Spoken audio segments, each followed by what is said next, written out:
Hello and welcome back to another Beaver DIY day. It's time for part 2 of the cognac recipe from Bootleggers and Anton. And it is with a really sad heart that I have to give the news that Anton unfortunately was taken from us in a shooting. Anton was shot and killed on Monday evening. And yeah, my condolences and my family's condolences, and I believe the condolences of everybody within the distillation community in South Africa goes out to Anton's family and everybody involved in the situation.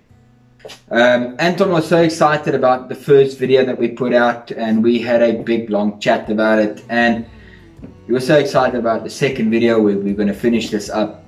And yeah, for Anton, what we're going to do is we're going to carry on and we're going to push through. Anton had such a passion for the whole distillation, and his passion for it just was infectious to everybody. So the little while I knew Anton and the couple of hours we spent on the phone talking, unfortunately I never had the opportunity to meet him in person. But I believe his spirit is with us all and within this recipe. So yeah, we're going to carry on and we're going to get it done. So we actually had a fun incident while doing the distillation.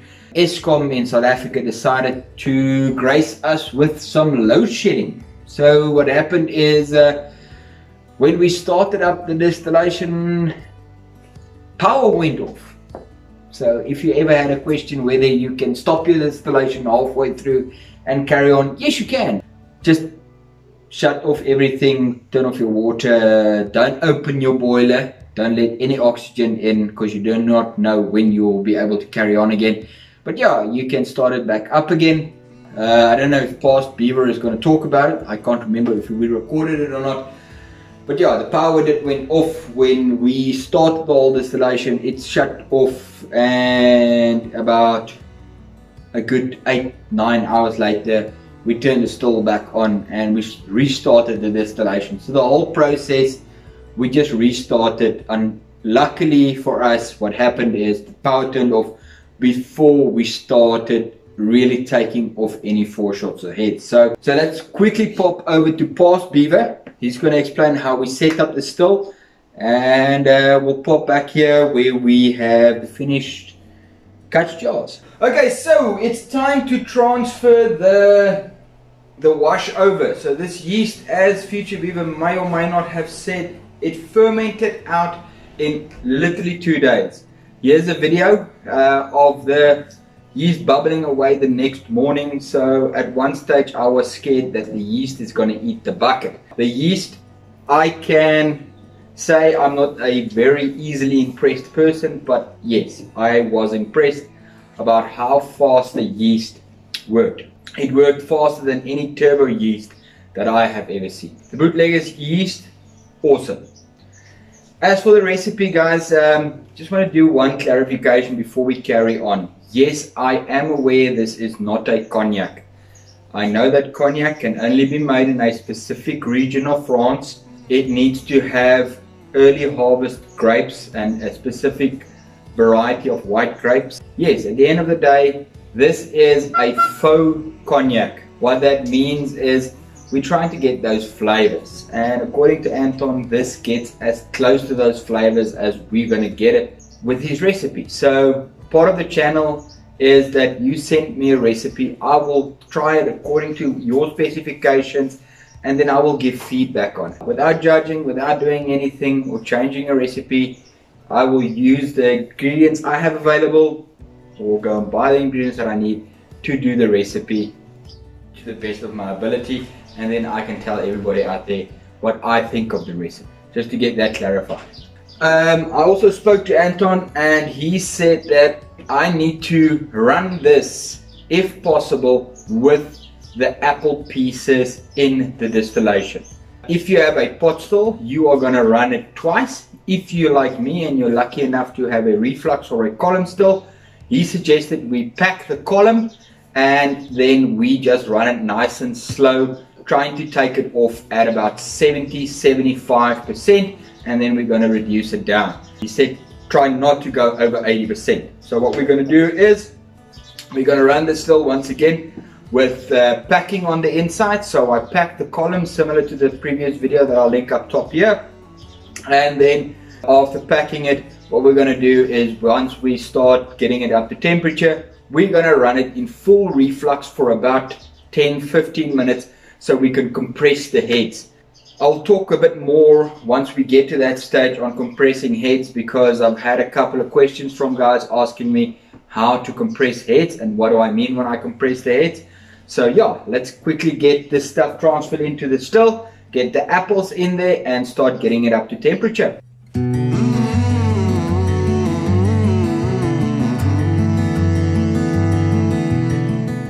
Okay, so we just had first drips. If we see at the bottom here, you'll see there's a little bit in the bottom of the jar. So we just had the first little bit come off. So what I'm going to do now is what I already did is I turned off the power. So this is how I compress my head. So I turned off the power on my one element. I turned my other element way down.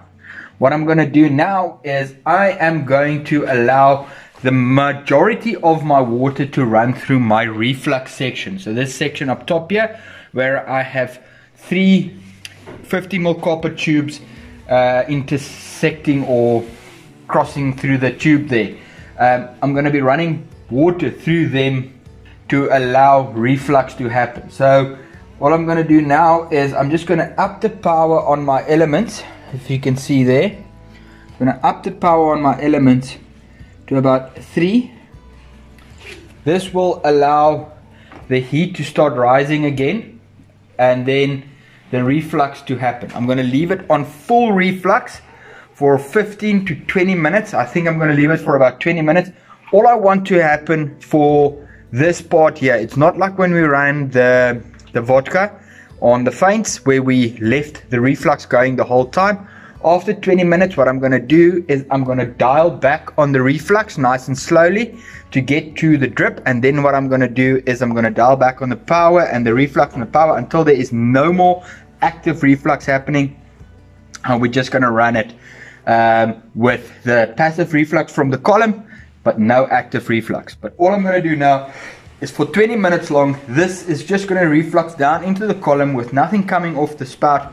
And it's going to take all the methanol that's in the pot and in the column and everything, and it's going to bring it up to this top section here. So the moment I back off on the reflux, all that methanol is going to come off first, and as well as those fake estery flavors and everything. So I'm going to take my heads, and instead of having it run nice and slowly coming off, I'm going to compress it and I can take it off rather quickly.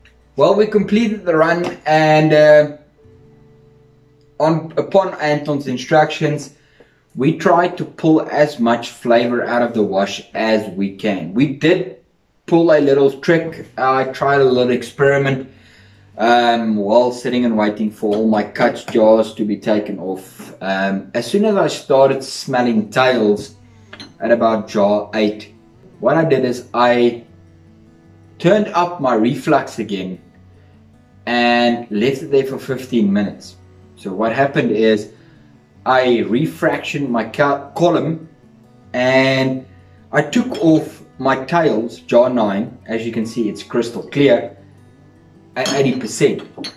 So I actually went and the same thing I did with my 4 shots, I compressed my tails.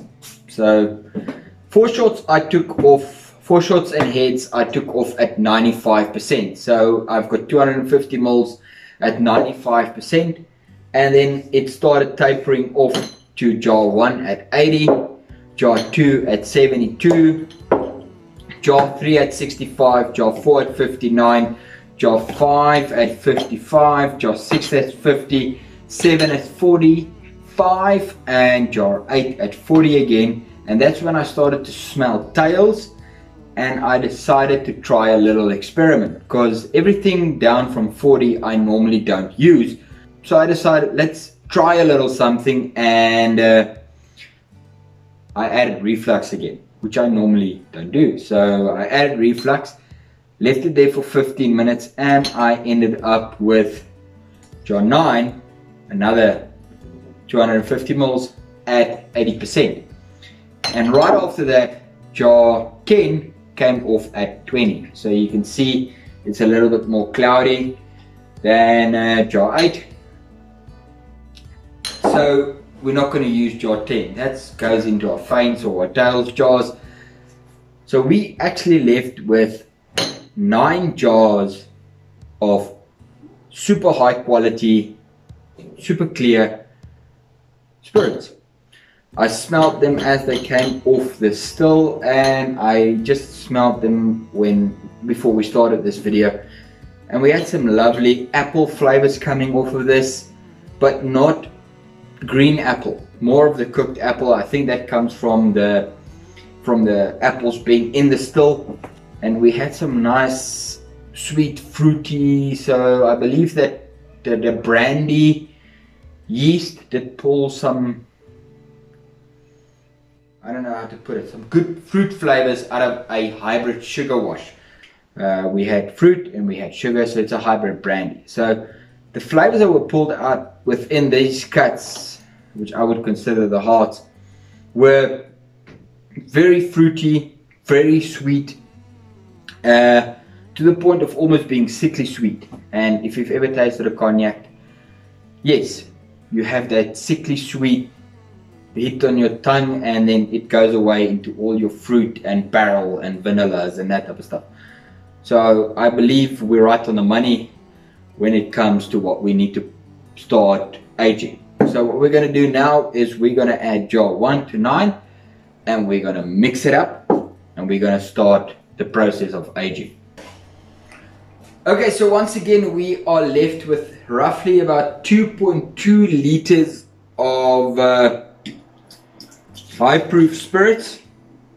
If I stop wasting half of it, let's quickly just test the proof on this, or the ABV.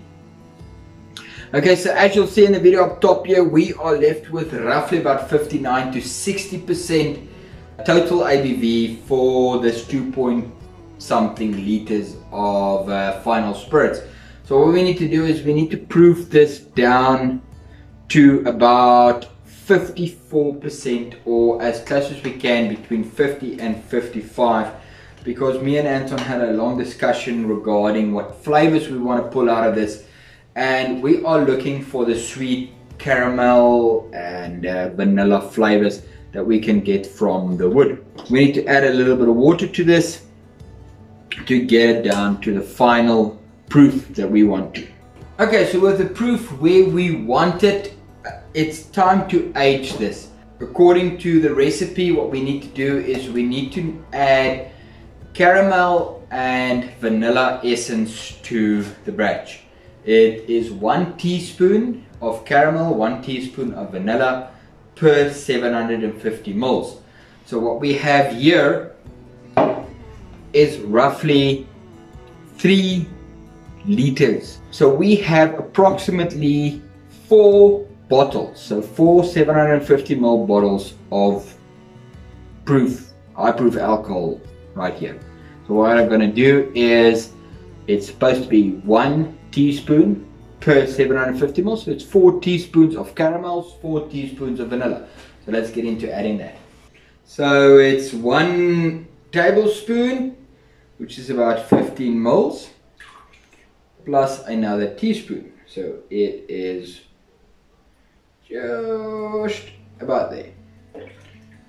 What I'm going to do is just stir out the last little bit on the spoon, and then add the vanilla essence. So if you've ever had the privilege of smelling these essence, as Anton so kindly pointed out to me, it's not extract, it's essence. It smells ridiculous. It's super concentrated and it just smells awesome. 20 ml of the caramel and 20 ml of the vanilla. So we had a long discussion regarding the flavors and stuff that we want to add to this cognac, and I wanted to follow the recipe to a key. So his suggestion is, do not toast your wood chips. So I have enough wood chips here, and these are the cherry wood chips that bootlegger supplies, enough to flavor the 4 bottles. What we're going to do now is we're going to add it to a foil packet.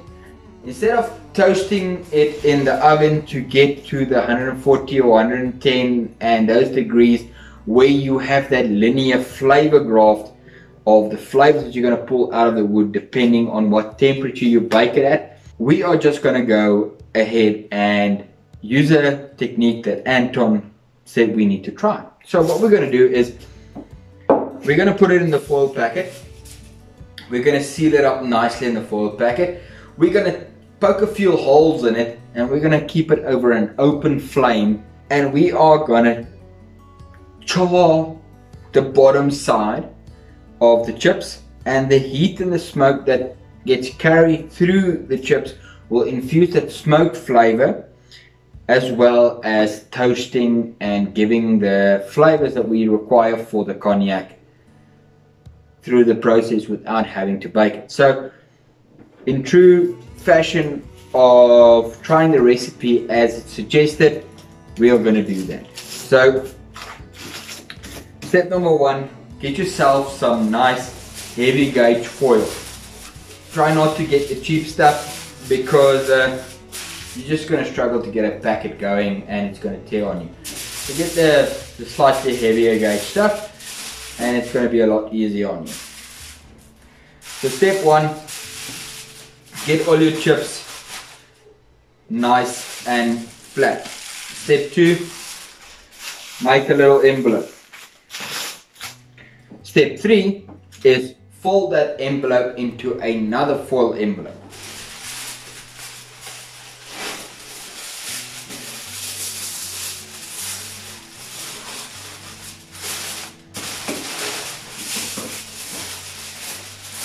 If you're wondering bright side in, bright side out, I've never been able to figure that out, so I'm just gonna go ahead and use it whatever way the foil went. So about 2 layers of foil, creating a nice packet of wood chips that hopefully doesn't fall apart.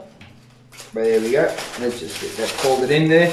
So what you should end up with is a nice little envelope of foil with chips in it. Next up, we're going to start up our gas stove. We're going to take this and we are just going to run it over the flames. We're going to poke a few holes in the top so some of the smoke can escape, but not too much, so it is able to suck oxygen and then this thing starts igniting. So we want to char it and smoke it at the same time.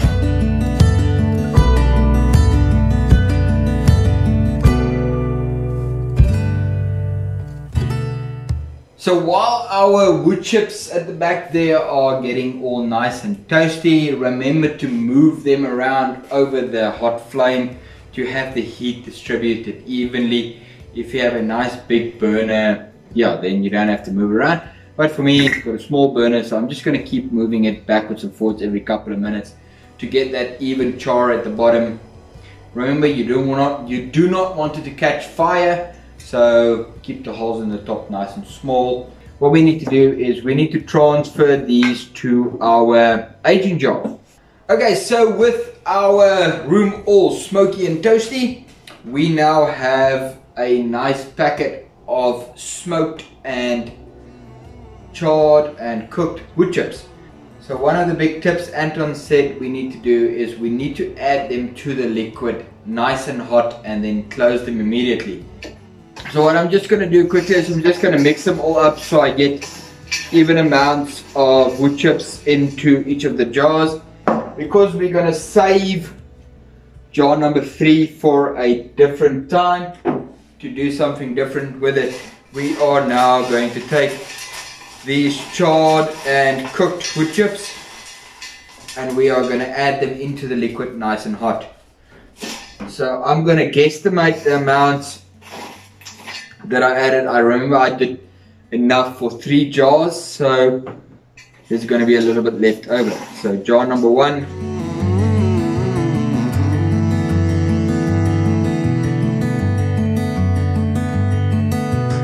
these ones that are going to be left over I will save for a later batch.